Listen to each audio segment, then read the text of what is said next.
del sistema inmunológico para evitar que nos ataquen a nosotros mismos. Sin embargo, pues a veces hay errores. Y esos errores no necesariamente pues son casualidades. Realmente sí hay muchos aspectos que se pueden considerar para el desarrollo de una enfermedad.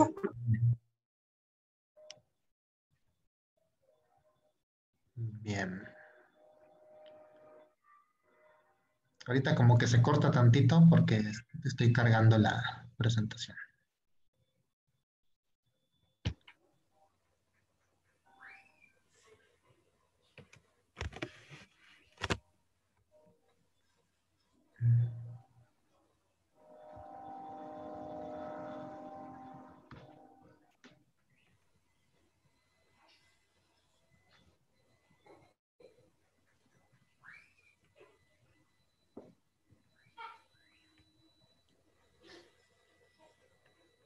Listo. Bien. ¿Sí me escuchan? Sí. Sí, doctor. Ok, es mi computadora que ya está muy vieja. Uno que es pobre no se puede comprar una computadora buena. Bueno, pues entonces comentábamos sobre estos puntos donde se revisa la tolerancia, donde se exponen a las células que van a ser maduradas, a los antígenos tolerógenos, válgase el término, el timo, o es la médula ósea también, en menor grado el vaso, pero también puede hacer lo mismo. Y bueno, comentábamos que hay una tolerancia central y una tolerancia periférica. Y lo que busca es que si o muy intensamente uno de nuestros linfocitos a nuestros propios antígenos, pues mejor se elimina, mejor se Disculpe, destruye. doctor, no sé si soy yo, pero se entrecorta mucho y no entiendo como que la frase completa. No, es tu Los, internet, jefa. los demás, ¿cómo están? ¿Cómo me escuchan? Yo sí escucho Sí, bien. escucho bien. Yo también, doctor. Yo también bien. No, sí Incluso se yo traba los escucho muy poquito. bien a todos. Perfecto. Y esto origina entonces que debe de haber mecanismos bien precisos para vigilar esta tolerancia. Esto también ya lo comenté ayer sobre cómo es la tolerancia, mientras que en la tolerancia central el linfocito que reacciona muy intensamente o se elimina o se le permite un,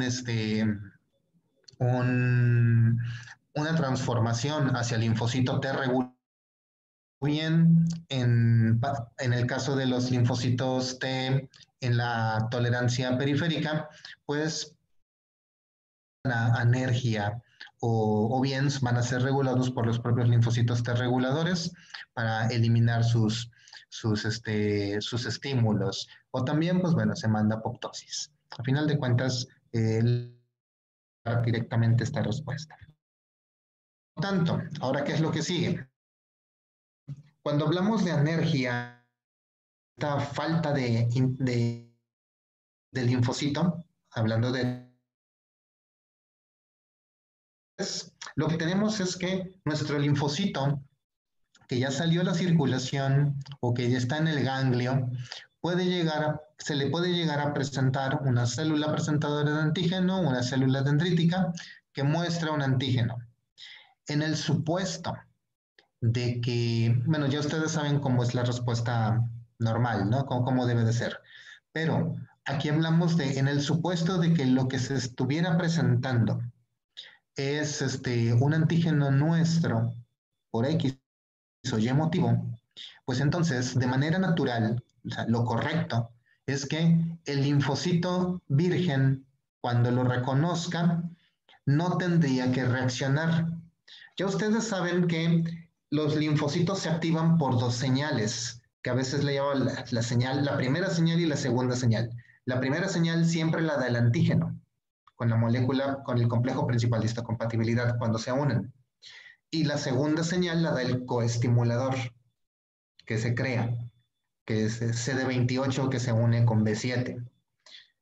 Pero en el caso de que se presente un antígeno nuestro, ok, se da la primera señal, pero no se lleva a cabo la segunda señal. Entonces aquí vemos en la imagen superior, donde dice bloqueo de la señal, este bloqueo se origina porque el linfocito reconoce que eso es algo nuestro, porque así se lo presentaron en el timo previamente, ya sabe qué es lo que no debe de atacar, y entonces el linfocito responde no generando coestimuladores. Y si no hay coestimuladores, no se lleva a cabo esta respuesta intensa y no se produce la interleucina 2 y los receptores de la interleucina 2 para hacer una máxima proliferación y que se active y todo esto. Entonces, el linfocito deja de funcionar. No se produce esta segunda estimulación o el coestimulador no produce la segunda señal y entonces ya no funciona. Entonces aquí estamos hablando de que se bloquea la señal. El linfocito queda allí, no muerto, no en apoptosis, queda anérgico, incapaz de responder a las señales de las citocinas. Así se queda. Otra posibilidad que se genera, o al menos otras cosas que se han identificado, es que cuando la célula presentadora muestra un antígeno nuestro al linfocito, este va a responder, pero en lugar de mostrar una señal estimuladora, o sea, que en lugar de ser la segunda señal, un coestimulador, lo que va a expresar es un receptor inhibidor, una molécula de membrana, un receptor, que se va a unir al otro receptor estimulador que traía la célula y va a bloquear la respuesta. Al final de cuentas es lo mismo que acá. O sea, no se generan la cascada de señalización que va a generar el montón de citocinas proliferativas y el linfocito nuevamente queda en anergia. Entonces, es así como se bloquea a un linfocito que se le está presentando un antígeno nuestro. Esto es lo que está sucediendo todos los días con antígenos nuestros. Algunas veces falla y bueno, se generarán los estímulos necesarios para originarnos una enfermedad autoinmune. Pero bueno, esto es con respecto a la situación de la energía. Cuando hablábamos de que se generan los linfocitos T reguladores, porque el linfocito que está inmaduro, se le están mostrando antígenos y este linfocito los está reconociendo muy intensamente, pues entonces si esto llegara a suceder, lo que va a generarse es que se activa otro factor de transcripción, FOXP3. FOXP3 es la proteína derivada del gen del mismo nombre, pero es la proteína que origina toda la cascada de señalización necesaria para que un linfocito T inmaduro ahora se vuelva un linfocito T regulador. Nótese cómo aquí están señalando tanto al ganglio como al timo. El ganglio con una flecha más delgadita que el timo. Solamente es para representar que los linfocitos T reguladores se generan por linfocitos que han sido, que han fraccionado antígenos nuestros en el timo principalmente, pero también pueden llegar linfocitos o pueden generarse linfocitos TREC por linfocitos que fueron activados o sensibilizados a antígenos nuestros desde el ganglio, aunque en menor medida. Entonces, todos estos dos órganos aportan los linfocitos necesarios para formar a los linfocitos T reguladores. Y gracias a esta proteína FOXP3, este factor de transcripción, entonces se generan estos linfocitos T reguladores que van a salir a la circulación y van a tener diferentes funciones. Pero ya dijimos que la principal función es, como su nombre lo indica, regular la intensidad de la respuesta inmunológica. Tanto la normal, que es la que se origina contra las infecciones, disminuir su intensidad, como si hubiera linfocitos activados contra antígenos nuestros, también los linfocitos T reguladores la van a bloquear. Entonces, estos son, digamos que, las vías que podrían seguir los linfocitos T reguladores. Aquí en la imagen se muestra la inhibición de la respuesta del linfocito T, y bueno, que van a inhibir al linfocito T activado y otra que pueden inhibir a otras células, porque al final de cuentas el linfocito T regulador puede bloquear también la estimulación de linfocitos B y de linfocitos NK. Y bueno, antes de llegar a esto.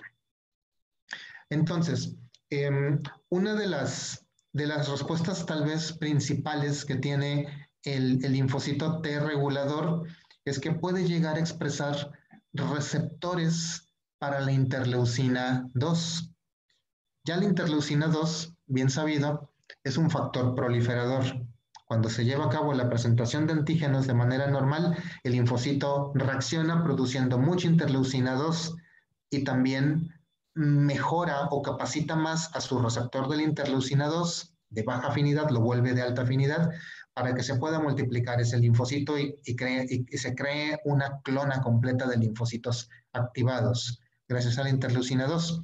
Pero uno de los mecanismos que tiene el linfocito TREC es que genera receptores de interleucina 2 para que cuando se genere toda esta explosión de interleucina 2 para proliferar a los otros linfocitos, pues los linfocitos TREC capturen también esa interleucina 2, disminuyendo los niveles séricos de esta citocina e impidiendo que se activen los demás linfocitos. Entonces, este es uno de los mecanismos. Pero otra situación es que los linfocitos TREC pues también participan mandando señales para mandar a la apoptosis a las células.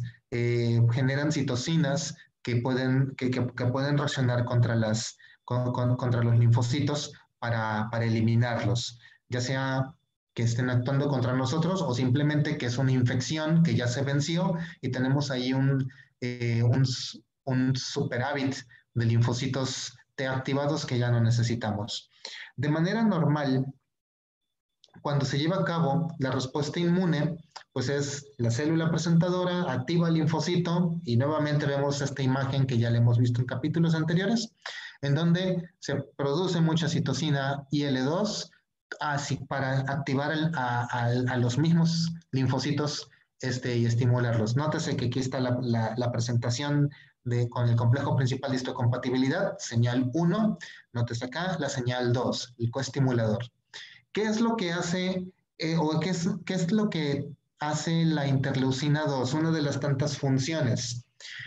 Resulta que si un linfocito se presenta con una célula presentadora y se le muestra un antígeno, si no sucede la estimulación, entonces se van a empezar a producir canales en las mitocondrias y van a comenzar a salir sustancias del interior de la mitocondria que van a activar a las caspasas.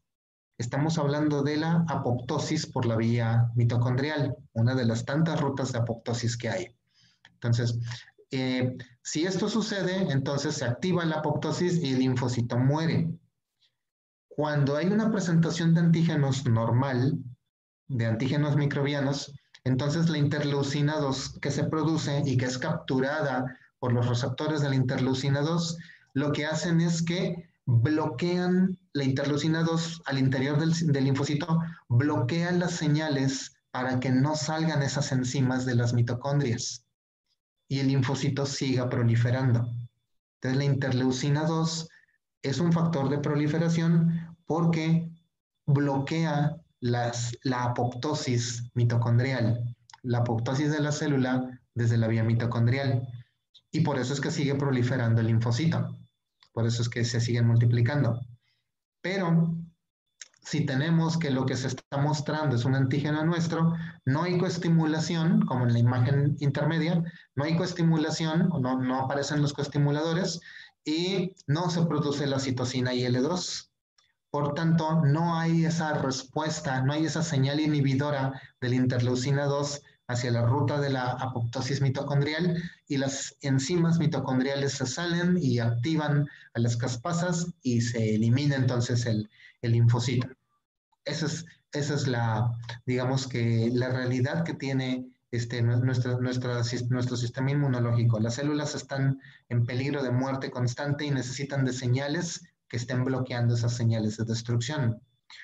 Otra situación que se puede presentar también para eliminar a los linfocitos que lleguen, que estén reconociendo cosas nuestras, es que cuando el linfocito reconoce, como en la imagen hasta abajo, cuando el linfocito reconoce el antígeno que es nuestro, no, puede no producir citocinas, puede hacer otras funciones, puede llamar a los linfocitos T reguladores o va a producir otro tipo de coestimulador, pero no es el coestimulador clásico CD28, no es un receptor inhibidor como CTLA4 que hemos comentado, sino que es una serie de moléculas de membrana que se denominan FAS y FAS ligando.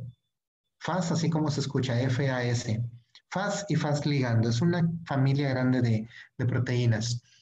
Estas proteínas FAS y FAS ligandos se expresan ambas en la membrana de los linfocitos, pero como son varios los que pueden estar activados, entonces el FAS de un linfocito se une con el ligando de FAS de otro linfocito y esta unión va a originar que se presente la cascada de apoptosis y el linfocito muere también. Entonces, se generan las señales para producir la apoptosis. Entonces, estos son los mecanismos que originan que haya una regulación. Esto es lo que evita que no tengamos lupus, que no tengamos artritis reumatoide, que no tengamos enfermedad de Crohn, espuro celíaco, cosas de estas. Cualquiera de estos mecanismos. Hay muchos otros más. Hay muchos otros ligandos y proteínas que se generan, pero el mejor estudiado en estos momentos es la vía FAS ligando. Las otras hay todavía algunas dudas en cuanto a cómo es toda la cascada enzimática, pero el que se conoce y es muy común es el FAS y FAS ligando. Ahora, por tanto, podemos decir que ya tenemos dos tipos de antígenos. Ya dijimos los tolerógenos y los inmunógenos o inmunogénicos. Los inmunogénicos son los que reaccionan, nuestro sistema inmunológico busca eliminarlos, son los antígenos de los microbios. Y los tolerógenos son antígenos, fragmentos proteínicos nuestros, que nuestro cuerpo, nuestro sistema inmunológico los debe de reconocer, pero no para eliminarnos, no para eliminarlos, sino para identificar que eso es parte de nuestra propia economía, de nuestro propio sistema. Por tanto, estos dos tienen que estar, o entre estos dos mecanismos, todo el sistema inmunológico va a estar ahí como que tratando de equilibrarse contra qué reacciona y contra qué no. Y todo esto va a ser dependiente de distintas proteínas, proteínas de membrana, que pues son los coestimuladores. Algunos coestimuladores se van a expresar, coestimuladores inhibidores, o sea, que estimulan la inhibición de la respuesta inmune. Se expresan de manera temporal en algunas células y algunos otros se expresan de manera completa, todo el tiempo, toda la vida de la célula durante, para algunos conjuntos celulares, de tal manera que tengamos células que siempre estén reconociendo antígenos nuestros y algunas otras solamente lo van a reconocer cuando sea necesario. La respuesta tolerógena debe de durar toda la vida, porque el sistema inmunológico va a estar conviviendo con nosotros, es parte nuestra, pues para siempre. Entonces, estos antígenos tolerógenos deben de tener una exposición constante y la respuesta va a ser siempre activada. Para los antígenos microbianos, pues la respuesta es intensa, pero es temporal, solamente dura pequeños lapsos de tiempo de toda nuestra vida, porque pues no se espera que vayas a tener el microbio todo el tiempo y porque vas a estar expuesto realmente a múltiples microbios durante mucho tiempo. Entonces, pues bueno, es nada más así como que una generalidad. Con el caso de los linfocitos B, que también son capacitados, habíamos comentado ayer que el linfocito B tiene una ventaja, que si llega a reconocer el antígeno de una forma muy intensa, el antígeno nuestro, no solamente que se pueda volver anérgico o se pueda eliminar, que se pueda mandar a apoptosis, tiene una opción alternativa, que es reeditar sus receptores. Como son inmunoglobulinas, las inmunoglobulinas se pueden volver a editar, se pueden volver a crear, y se le da una segunda oportunidad al linfocito de que sea viable. Esto pues porque ya hemos comentado, hay toda una cascada enzimática generada por unas proteínas que se llaman RAG, RAG1 y RAG2, que hemos comentado anteriormente, y este conjunto de proteínas forma a la BDJ recombinasa, la enzima que se encarga de recombinar los genes y los fragmentos de estos, los exones, los genes de las cadenas constantes, de las cadenas variables, de las cadenas de unión o las cadenas BDJ de las inmunoglobulinas, generando un nuevo receptor. Y todo esto lo está haciendo constantemente. Por tanto, el linfocito B, si reconoce algo nuestro, pues bueno, y lo reconoce muy intensamente, se le da la oportunidad de cambiar su receptor. Si en la segunda oportunidad lo cambia, al cambiarlo también sigue reconociendo algo nuestro, entonces ahora sí se elimina. Pero bueno, también puede resultar en un linfocito anérgico, un linfocito que no va a reaccionar. Eh, con respecto a la tolerancia periférica, ya cuando el linfocito B salió y anda por el ganglio o está en otros puntos, en otros núcleos donde se acumulan los linfocitos B, si llegara a reconocer un antígeno nuestro, bueno, ahí ya no va a haber reedición directamente del, de la inmunoglobulina de membrana. Ahí simplemente se manda apoptosis o de igual recibe las señales de energía, que son las mismas que hemos comentado, reguladas por el linfocito T regulador, o bien cuando reconoce un antígeno nuestro, el propio,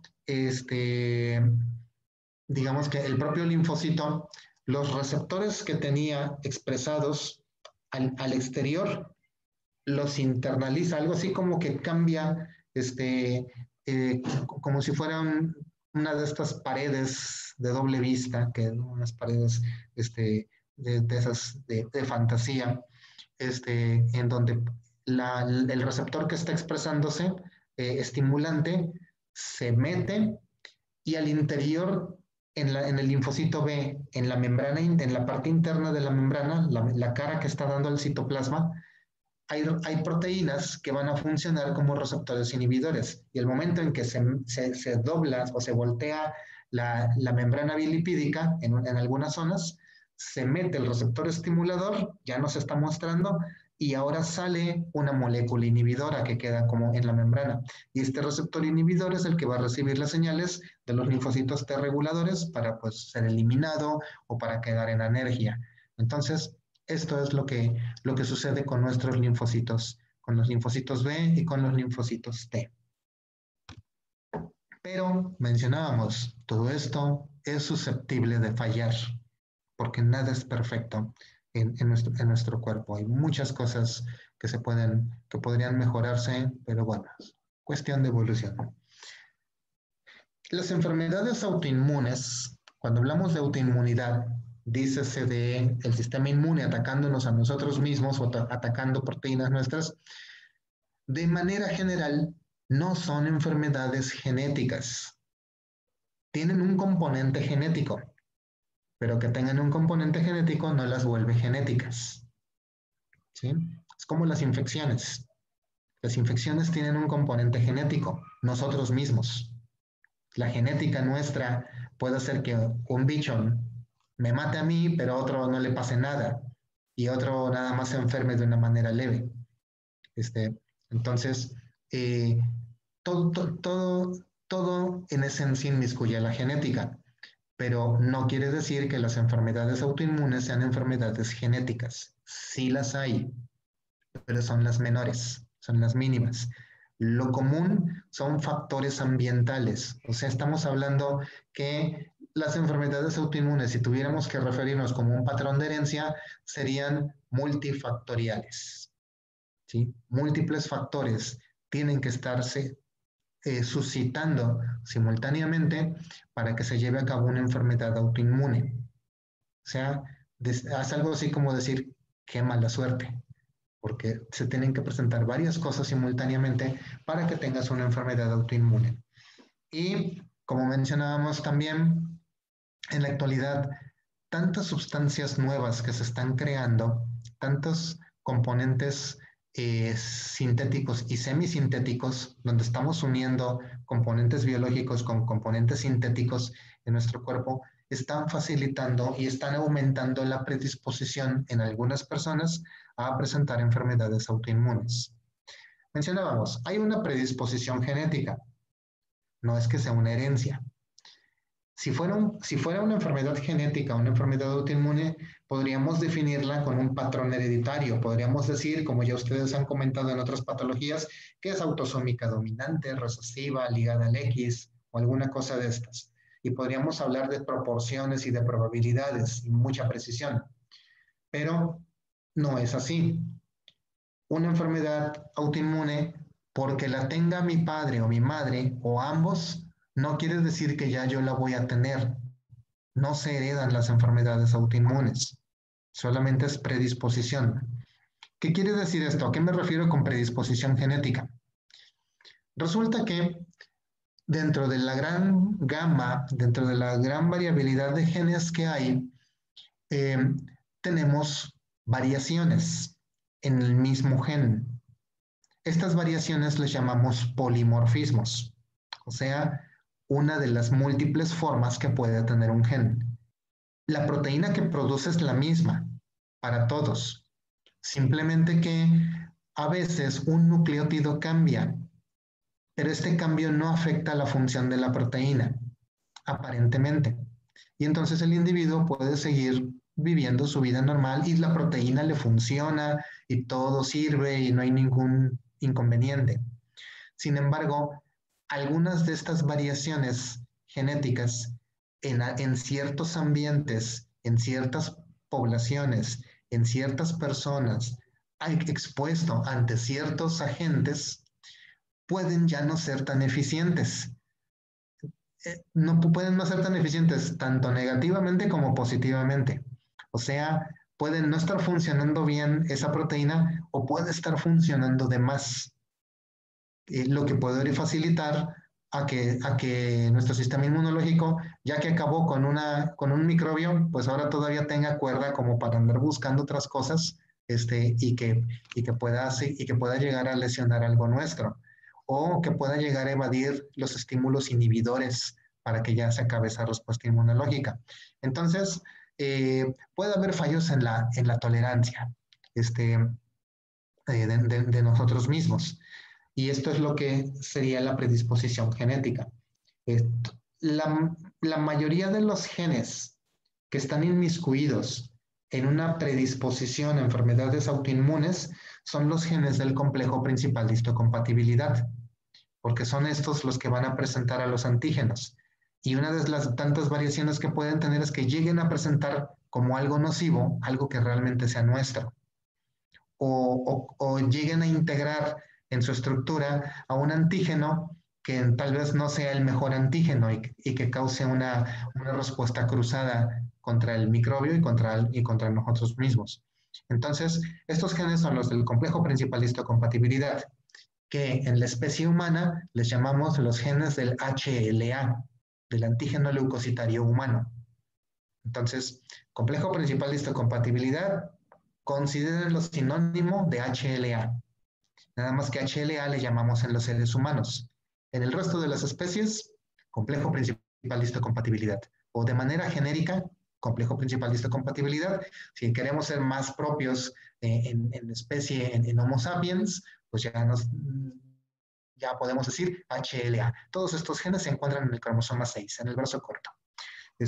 Bueno, entonces, ante cierta predisposición, más aparte, algún estímulo externo, dícese infección crónica, exposición al microbio de manera prolongada, generación de inflamación crónica, que no se elimina tan rápidamente, este, exposición a ciertos antígenos en los alimentos, en el ambiente, en el aire, en lo que comemos, en lo que usamos, en lo que vestimos, en lo que ponemos, etcétera, en lo que nos ponemos, etcétera.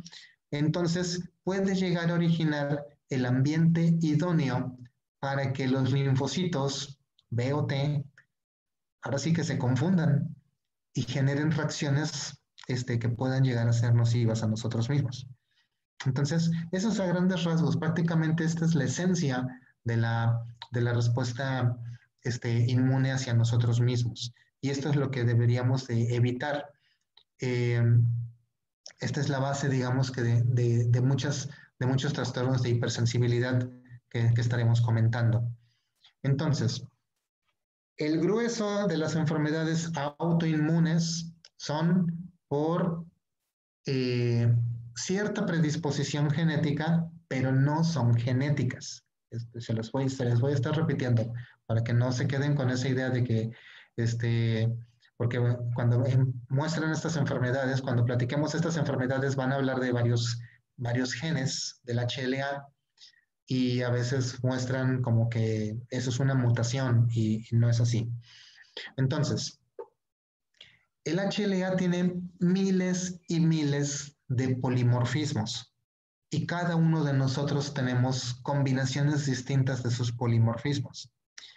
Y esos componentes del complejo principal de histocompatibilidad se expresan de forma codominante, como ya habíamos platicado en los primeros capítulos. O sea, yo estoy expresando los antígenos de HLA, tanto los de mi papá como los de mi mamá. No es autosómico dominante, en donde nada más expreso los de uno o los de otro. No es autosómico recesivo, en donde necesito que los dos me hereden los mismos exactamente para poderlos expresar. ¿Sí? No es ligado al X, en donde solamente expreso los de mi mamá. ¿Sí? Es codominante.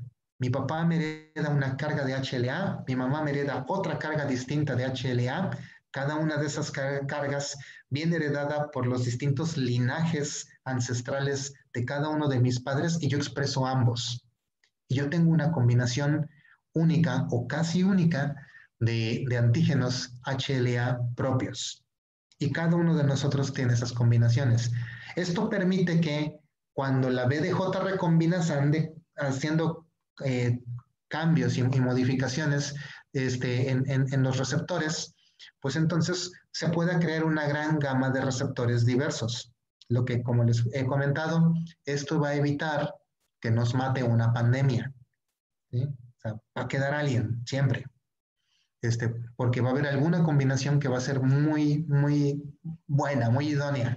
Va a haber alguien que va a tener que va a tener el coronavirus, SARS-CoV-2, y no le va a hacer nada.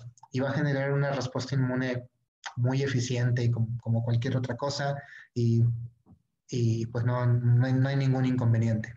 Habrá otros que no tengan las combinaciones adecuadas y bueno, pues se van a morir. Todo esto es parte de la naturaleza. Entonces, tenemos estos HLA. Estos que vienen aquí en esta lista no son ninguna mutación, son variaciones normales de nuestros genes. Y entonces tenemos varias combinaciones.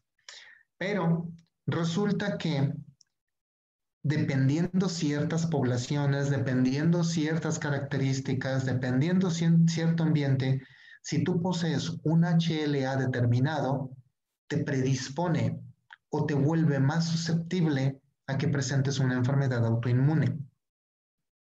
Y aquí tenemos varios ejemplos. Bueno, ustedes van a platicar, van a desarrollar estas enfermedades, pero, por ejemplo, la espondilitis anquilosante. La espondilitis anquilosante está muy relacionada con el HLA-B27. Incluso hay una prueba de laboratorio. Ustedes pueden ir a un laboratorio y por 5,000 pesos piden que les hagan su HLA. Quieren saber si son portadores del HLA-B27. Resulta que una persona que es portadora del HLA-B27 tiene un riesgo relativo del 90 para desarrollar espondilitis anquilosante, una enfermedad autoinmune que afecta a la columna vertebral, entre otras características. ¿Qué quiere decir riesgo relativo 90? Que una persona positiva a esto, al B27, tiene 90 veces más probabilidad de presentar espondilitis anquilosante que aquella persona que no posee este alelo. Alelo es la forma alternativa de un gen, lo que dijimos, las variantes, los tantos polimorfismos que hay. Entonces, de esto se trata. ¿Qué quiere decir esto? Si tú tienes síntomas de espondilitis anquilosante, están dudosos los síntomas, pero te hacemos la prueba y sale HLA-B27 positivo, seguramente sí es espondilitis anquilosante, que está comenzando. Pero si ustedes, jóvenes, sanos, yo espero que sí, se hacen la prueba del HLA-B27 y les sale positiva, no quiere decir que vayan a tener la espondilitis anquilosante. Solamente quiere decir que tienen el alelo. Mientras no tengan las manifestaciones, o sea, solamente son portadores de ese alelo. O sea, hay muchas personas que tienen HLA-B27 y nunca van a desarrollar la espondilitis anquilosante. Y hay otro montón de personas que no tienen el HLA-B27, pero aún así también la presentan, porque no es una enfermedad genética. Solamente es una predisposición genética el hecho de tener ciertas combinaciones de alelos o ciertos alelos. Lo mismo para la artritis reumatoide. Aquí viene toda esta nomenclatura larga, no es un único alelo, son varios. Quiere decir esto, HLA, si hay una persona que tenga HLA-DRB1, la variante 1, o la variante 4 del HLA-DRB1, o la variante 10 del HLA-DRB1, tiene de 4 a 12 veces más predisposición de desarrollar la artritis reumatoide que alguien que no tenga esto. Entonces, igual, para diabetes mellitus tipo 1, la insulino dependiente, en donde el sistema inmunológico va y destruye a las células beta de los islotes de Langerhans del páncreas y nos quedamos sin producción de insulina y necesitamos entonces estarla administrando exógena. Entonces, si tienes la variante HLA-DRB1, ya sea el alelo, el 301 o el 401, tienes 35 veces más probabilidad de desarrollar la diabetes tipo 1 que alguien que no tenga esto. Pero no quiere decir que porque no lo tengas ya tú te libraste de eso, o porque si lo tengas ya ni modo, ahora sí ya vas a tener la diabetes tipo 1.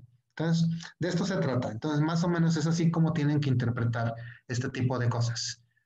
Porque si hay gente a veces que manda a hacer este tipo de estudios, salen positivos, llega el paciente, bueno, ni es paciente todavía porque no tiene nada, nada más tiene un resultado de laboratorio positivo, pero a veces los captan y ya dicen, no, es que tú tienes espondilitis anquilosante, la vas a desarrollar en cualquier momento y vamos a estarte vigilando. Y ahí tienen al pobre paciente capturado en su consulta, pues ahora sí que, pues bueno, ya cada quien verá si eso es bueno o es malo, y pagando consulta, aunque quizá ni desarrolla la enfermedad. Pero bueno, son cosas que pueden presentarse. Obviamente, sí puede haber enfermedades genéticas, porque a final de cuentas, todos los componentes que hemos platicado, los receptores, las moléculas estas CD, 28, B7, el complejo principal de histocompatibilidad, los receptores de las inmunoglobulinas, la proteína aire, todas estas cosas que participan, pues al final de cuentas son mediadas por genes. Todas esas proteínas y enzimas son producidas por genes. Y si tenemos alguna variante en alguno de estos genes que ya no tienen que ver con el HLA, pero que son también genes que están involucrados en la tolerancia, pues algunas de estas variaciones pueden también facilitar a presentar una enfermedad autoinmune. Nuevamente, no son mutaciones estas, son polimorfismos, variantes accesorias normales de estos genes, pero que las personas que tienen algunas de estas variaciones en estos genes, pues se les predispone más a presentar alguna de estas enfermedades. Entonces, hablamos que se puede predisponer a lupus eritematoso por proteínas del complemento. Bueno, lupus eritematoso es tan complejo que puedes predisponerte al lupus por cualquier vía de todas las que hemos comentado de todo el sistema inmunológico. Cualquier cosa del sistema inmunológico puede predisponer al lupus. Es una enfermedad muy, muy habitual, muy frecuente.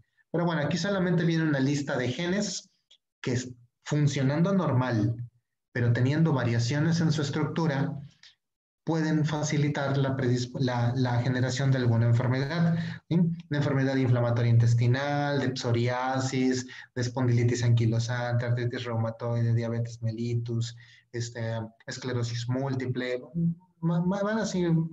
hay varias. Para nada que hay que aprenderse esta tabla, solamente es para ejemplificar cosas. Esta tabla viene en el texto y cuando hablemos de las enfermedades, o cuando ustedes expongan estas enfermedades, vamos a tocar algunas de estas. Hay algunas de estas cosas que pues realmente no tienen mucha aplicación memorizarlas, nada más basta con saber que existen y ya. Pero también hay mutaciones, sí hay enfermedades asociadas a autoinmunidad que sí pueden ser genéticas. Ayer comentábamos ayer hablamos del síndrome poliendocrino autoinmunitario por la ausencia de la proteína aire, que era autosómica recesiva, y que pues nos originaba ciertas características por el hecho de que aire se encarga de favorecer la producción de antígenos nuestros para que sean presentados, para facilitar esta presentación de antígenos tolerógenos, pero al no estar, pues entonces no hay esta presentación y los linfocitos se salen y pues pueden estar atacando tejidos nuestros porque nunca les dijeron que eso no tenía que atacarse. FOXP3, si tuviéramos una mutación en FOXP3, que dijimos que FOXP3 es el factor de transcripción indispensable para producir linfocitos T reguladores, pues si no tuviéramos, o si tuviéramos una mutación en FOXP3, no tenemos la proteína FOXP3 y no tenemos linfocitos T reguladores. Y tendremos respuestas inmunitarias bien intensas o predisposición a múltiples enfermedades autoinmunes simultáneamente.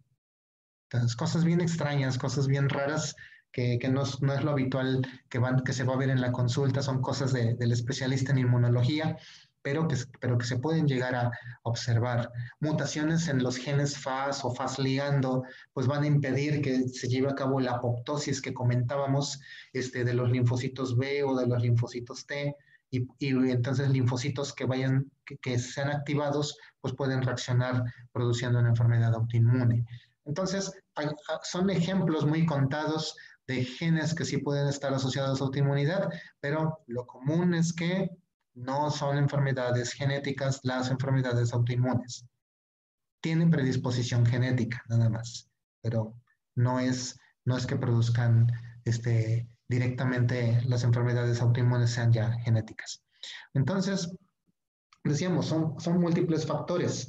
Y muchos de estos factores son exposición a cosas ambientales. ¿Y qué es lo más común que va a reaccionar con nuestro sistema inmune que está en el ambiente? Los microbios. Entonces, los microbios pueden llegar a originar respuestas anómalas. Ya mencionábamos en la parte superior que sería lo normal, cómo debería de suceder esta normalidad que hemos estado platicando. Pero en la imagen B, notamos cómo un microbio puede llegar a interactuar con un linfocito, con una célula presentadora de antígenos que está presentando antígenos nuestros para que sean reconocidos y que el linfocito no reaccione directamente, pero la presencia del microbio puede originar alguna respuesta al interior de la célula presentadora de antígenos que mande las citocinas necesarias para producir la respuesta inmune al mismo tiempo que está presentando el antígeno nuestro. Y entonces esto lo puede llegar a reconocer el linfocito T, el linfocito virgen, lo puede llegar a reconocer como que hay que atacar eso que se está presentando, que la célula presentadora de antígeno está presentando un antígeno nuestro, pero las respuestas de las citocinas con las que se está comunicando son respuestas para llevar a cabo una reacción contra ese antígeno, porque se metió ahí un microbio. Esto va a originar que se lleven a cabo las señales de coestimulación, se lleve a cabo la proliferación de las citocinas de la IL-2, se bloquea entonces la ruta de la apoptosis mitocondrial y el linfocito sigue proliferando y sigue reconociendo. Entonces ahora ese antígeno va a ir a reconocer el sitio donde esté el antígeno que se le está presentando. Y como era un antígeno nuestro, pues va a ir a atacar ese sitio. Si era un antígeno directamente que venía, que era un derivado del sistema nervioso central, que quién sabe, quizá iba y ataca al sistema nervioso central y nos provoca una esclerosis múltiple.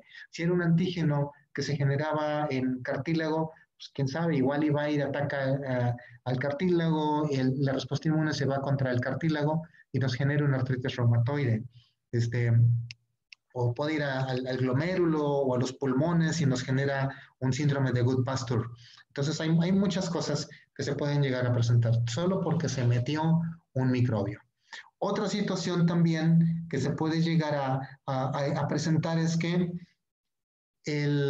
la célula presentadora de antígenos no está presentando ningún antígeno nuestro, está funcionando muy normal, como debe de funcionar, captando microbios, pero cuando captura uno de los microbios, lo destruye, lo procesa por esta vía del proteasoma que hemos platicado, o por los endosomas pegándose a los lisosomas y de ahí uniéndolos al complejo principal para mostrarlo en su membrana, pues resulta que la combinación de aminoácidos que eligió la célula presentadora de antígenos es la mala suerte, que es una combinación que además de que es compatible con el microbio, también se parece mucho a una combinación que tengamos en alguna proteína nuestra.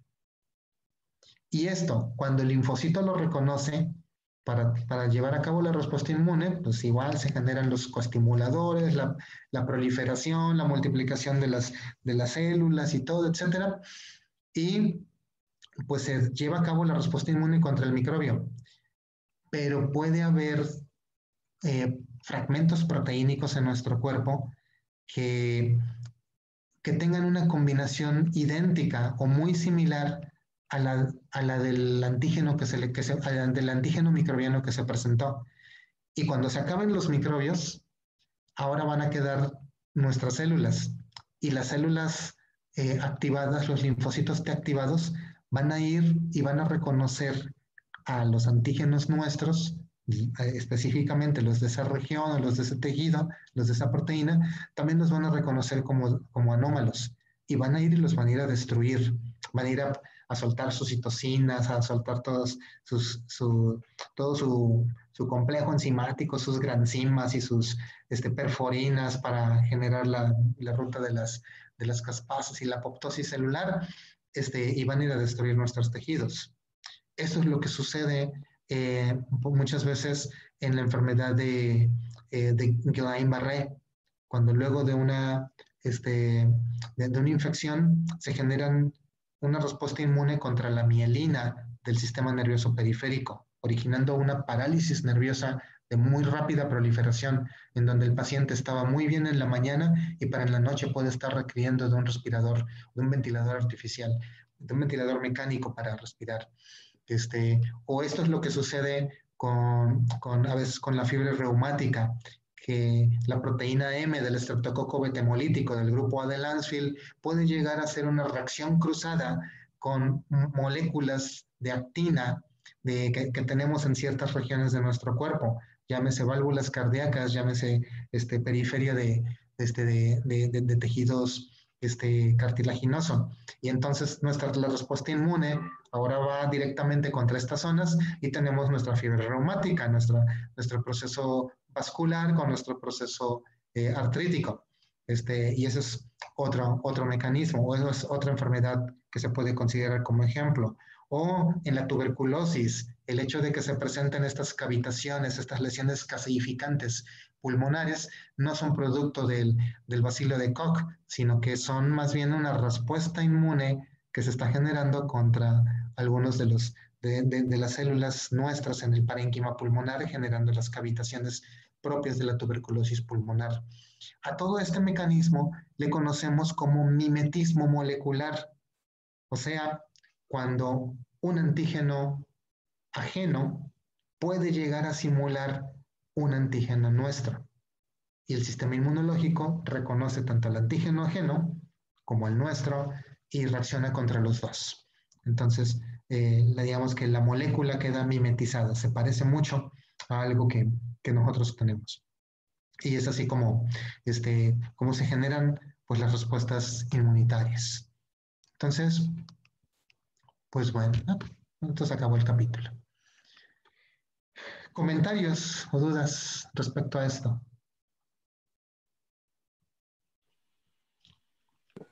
No, muy bien.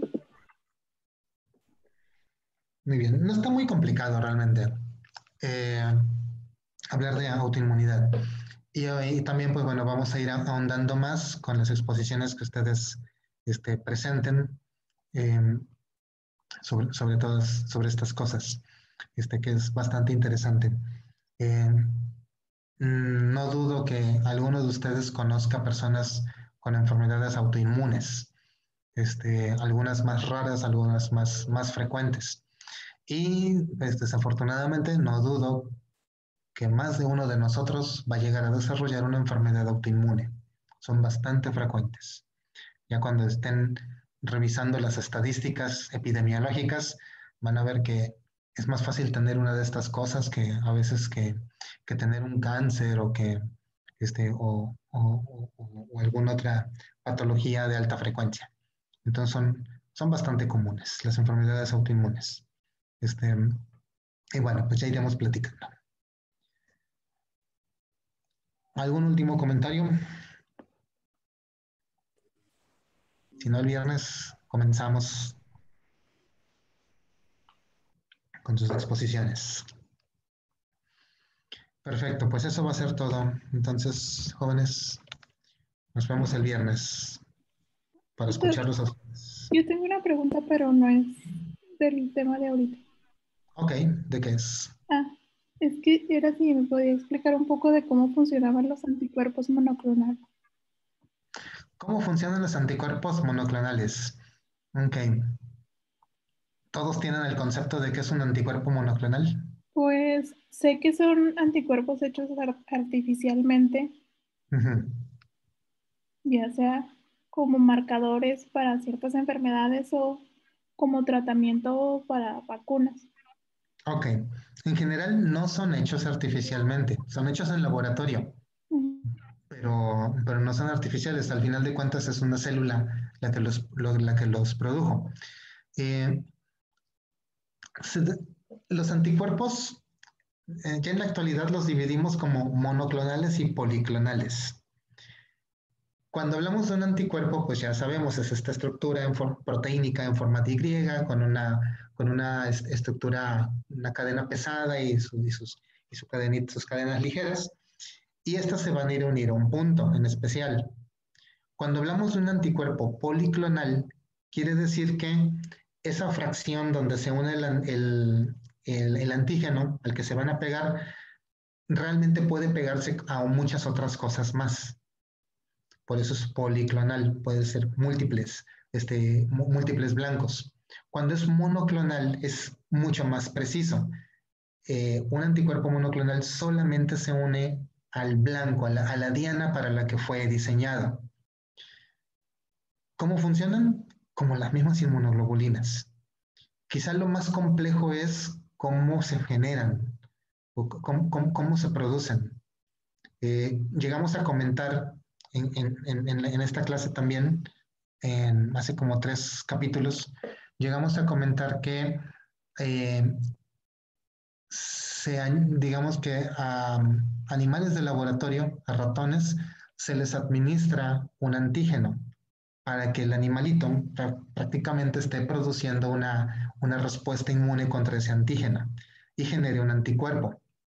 Eso está bien, nada más que pues la respuesta del roedor va a producir los anticuerpos y después con el paso del tiempo va a ir disminuyendo esa producción. Entonces lo que ahora se hace es se toman células tumorales. Las células tumorales son eternas, no tienen, digamos, escapan a la apoptosis y siguen proliferando. Y las células de leucemias, de linfocitos B, producen anticuerpos. Entonces, estas células a las que se les agregan los antígenos directamente para que produzcan anticuerpos contra estos mismos antígenos y estos se producen ya pues para toda la vida. El cultivo de laboratorio que se genera está produciendo anticuerpos que pueden ser envasados y obviamente se procesan en grandes contenedores para producir a gran escala este tipo de anticuerpo. El anticuerpo ahora lo que hace es se administra vía endovenosa, vía parenteral, y el anticuerpo va a ir a pegarse directamente a alguna otra sustancia, que simplemente la va a bloquear. Posteriormente vamos a hablar de algo que se llaman los inmunocomplejos, que es el hecho de que un anticuerpo propio o externo como un monoclonal se une a alguna otra sustancia y la bloquea, la inactiva. Lo comentamos un poco cuando hablábamos de que los anticuerpos pueden unirse a toxinas, impidiendo que la toxina funcione. Pero bueno, puede unirse a cualquier cosa. No sé si con esto aclaro tu duda o te pongo más dudas todavía. No, sí, con eso está bien. Entonces, pero bueno, Gracias. eso es algo que habíamos comentado. Incluso viene un diagrama, viene un dibujito en uno de los capítulos anteriores, donde se ven las cajitas de Petri y los ratones y cómo se mezcla todo esto para generar los anticuerpos monoclonales. Antiguamente, por ejemplo, para las inmunoglobulinas, la antirrábica, la antitetánica, pues era así como que se tenía caballos y vacas, se les inoculaba con estos agentes patógenos y se les estaba ahí cuidando para que no se muriera el ganado y después se les estaba extrayendo el suero constantemente y este suero se purificaba y de esa purificación se obtenían los anticuerpos, se envasaban y eso es lo que te mandan. En sí es así como se generan los sueros antiviperinos y los sueros contra araña violinista y araña viuda negra, se generan de esta manera. Así como que ponen al ganado a que lo pique el insecto, el arácnido, o la serpiente, y de ahí se sacan los anticuerpos, que serían los antídotos. Cuando hablamos de antídotos, hablamos de anticuerpos. Van a ver a veces en muchos programas de televisión faranduleros, de, este, de esos de History Channel y de Nat Geo, que les gusta mucho exagerar cosas y meten mucha ficción, que sacan a gente que escapistas o cosas así, que se dejan morder por serpientes y entonces dicen, tengo 5 minutos para administrarme el antídoto y sacan el antídoto y se lo inyectan y ya como si nada están. Así no funciona realmente un suero antiviperino ni un suero antiofídico este, contra algún bicho de estos. Cuando lleguen a tener un paciente que lo mordió una serpiente o que un niño que le picó una viuda negra, tienen que estar seguros cuál es el insecto exacto que lo picó, porque si lo picó una viuda negra, necesitarán el antídoto para el veneno de la viuda negra, que es un anticuerpo específico contra el veneno. Si ustedes no saben cuál es el insecto o el bicho que le picó, o la serpiente, la especie de serpiente que le mordió, y ustedes nada más le ponen ahora sí que el suero antiofídico que tengan, quizá igual se muere, porque tal vez no es el antídoto necesario. Por eso necesitan un anticuerpo monoclonal, un anticuerpo específico contra este. Y por eso es importante cuando ven que recomiendan que si puedes lleva el insecto, si puedes lleva la serpiente para que se pueda reconocer. No sé en qué materia aquí les vayan a enseñar a reconocer las distintas especies venenosas, así como toxicología, no sé si tengan, para reconocer, saber qué suero antiviperino utilizar o qué suero para alacranes, que son más comunes aquí. Y cuando se administra, se tiene que administrar vía parenteral y se administran dependiendo, así como que dosis, dependiendo del peso. No es una única inyección, son varios frascos que se administran simultáneamente y son varios días de administración para que pueda llegar a reaccionar. A veces, cuando hay muchos bichos endémicos en una zona y que se conoce que todos son venenosos, hay combinaciones de anticuerpos policlonales, anticuerpos que funcionan contra múltiples antígenos, que bueno, también son útiles. Pero bueno, eso es así como que comentarios también para ampliar lo que son los anticuerpos y cómo funcionan. Ok. Sí, ya. ¿Algún otro comentario? Gracias. Perfecto. Pues entonces eso es todo. Jóvenes, nos vemos el viernes. Que estén muy bien. Gracias, doctor. Hasta luego.